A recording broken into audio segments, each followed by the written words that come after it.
Bonjour tout le monde, bienvenue à JFL Juste pour toi. Voulez-vous que votre entreprise soit en avant de la parade? Si oui, alors restez à l'écoute. Aujourd'hui, nous allons parler de l'importance de la réflexion stratégique dans l'avancement de votre entreprise au sommet. La réflexion stratégique est un processus qui permet d'innover et de voir la situation dans son ensemble. Elle permet de comprendre ce qui fonctionne et ne fonctionne pas, de regarder les nouvelles possibilités et les obstacles, d'analyser les facteurs influents, d'engager votre équipe, de choisir la bonne direction et d'investir les ressources à la bonne place et au bon moment. En revanche, la planification stratégique est un exercice qui vise à développer des stratégies et des plans tactiques et de bien les aligner avec la vision que vous avez définie lors de la réflexion stratégique. Ainsi, le processus combiné de réflexion stratégique et planification stratégique dirige votre entreprise vers votre destination de succès avec beaucoup plus de facilité. Malheureusement, plusieurs leaders et gestionnaires voient la réflexion stratégique comme un exercice ennuyeux et un gaspillage de temps, ce qui fait en sorte que leur planification annuelle omet de vraiment regarder les éléments importants, ce qui fait en sorte que leur stratégie n'est pas appuyée par des analyses appropriées. Cette approche s'appelle de la planification pathétique, qui conduira à l'échec de votre entreprise et laissera votre équipe totalement démotivée. Si vous voulez redonner de la vie à votre entreprise, je vous suggère d'utiliser mon approche de réflexion stratégique en 3 étapes. Alors, on parle de bien se renseigner, d'analyser et d'élaborer des stratégies.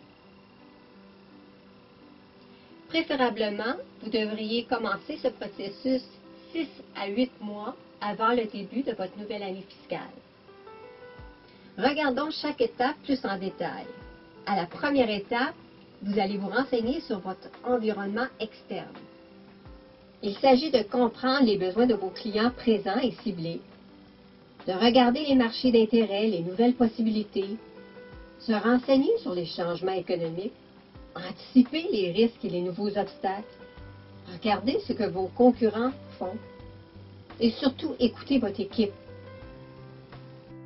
À la seconde étape, vous vous renseignez sur votre environnement interne et vous analysez les données que vous avez recueillies.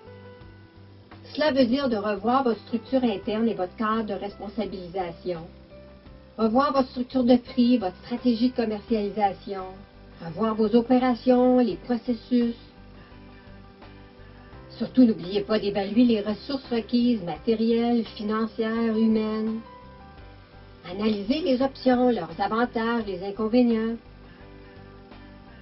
Et finalement, vous élaborez votre vision et des stratégies et plans tactiques gagnants. En plus de votre vision, vous élaborez votre mission, les buts, les valeurs. Vous identifiez les objectifs stratégiques à long terme, de même que les objectifs à moyen terme.